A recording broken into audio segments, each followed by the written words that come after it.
Selamat siang anak-anak. Untuk kali ini Budia akan memberikan materi di kelas 8 ya anak-anak ya, semester 2, yaitu materinya tentang faktor-faktor yang mempengaruhi hasil belajar. Faktor-faktor yang mempengaruhi hasil belajar. Sekarang kita lihat dulu dari apa toh hasil belajar itu. Hasil belajar adalah hasil yang berupa kemampuan yang dimiliki peserta didik ya, yang diperoleh, yaitu yang mereka terima atau mereka peroleh dengan yang diterima oleh Bapak Ibu guru, yang mereka peroleh dari Bapak Ibu guru ya, kepada peserta didik. Saya ulang lagi ya anak-anak ya.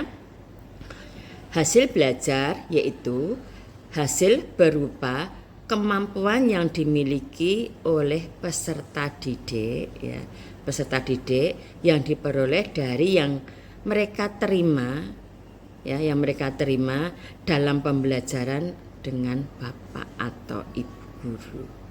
Begitu anak-anak ya. Sekarang faktor-faktor yang mempengaruhi hasil belajar itu apa? Ya, faktor-faktor yang mempengaruhi hasil belajar yaitu ada dua. Yang pertama, faktor internal. Apa toh faktor internal itu? Faktor internal yaitu faktor yang terdapat pada diri kita sendiri, ya, pada diri kita sendiri. Misalnya kita kelelahan.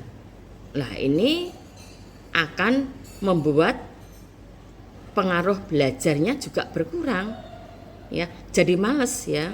Untuk mempengaruhi belajar juga malas nanti kalau kita itu lelah ya, pada diri kita sendiri itu. Lalu memiliki kekurangan secara fisik. Nah, ini juga akan pengaruh dalam hasil belajar juga itu nanti ya. Itu faktor dari internal, dari diri kita sendiri. Lalu yang kedua, faktor eksternal.